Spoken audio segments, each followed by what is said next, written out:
কর্মসংস্থানের দাবি আদায়ে আমরা আজকে এই রাজপথে বসে আছি। এই রাজপথ থেকে আমরা ছেড়ে যাব না। যতদিন আমাদের কর্মসংস্থান না দিবেন ততদিন আমরা যাব না। এই পথকে সুগম করা, আগামীতে সুগম করার জন্য আমরা আরো অনুপ্রাণিত হচ্ছি। আমাদের দাওয়া দাবি মেনে নেওয়ার জন্য সরকারের কাছে আহ্বান জানাচ্ছি যে সরকার আমাদের একটা কর্মসংস্থান দিবে, এই কর্মসংস্থান থেকে আমাদেরকে ফেরত দিবে না, এটা আশা করছি সরকারের কাছে। সরকারের একটু সুদৃষ্টি চোখ দিয়ে একটু দেখতে বলছি যে আমাদেরকে একটু দেখুক। আমরা যে 4200 এলএসপি ভাই বোনেরা আছি তাদের দিকে তাকাইলে একটু সুরাহা হবে আমাদের জীবনে।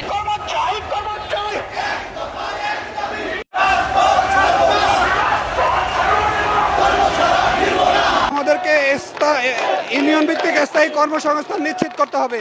আমরা বিগত 7 বছর যাবৎ মৎস্য প্রাণী সম্পদ মন্ত্রণালয়ের মাধ্যমে এলডিডিপি প্রকল্পে কাজ করেছি, অভিজ্ঞ হয়েছি।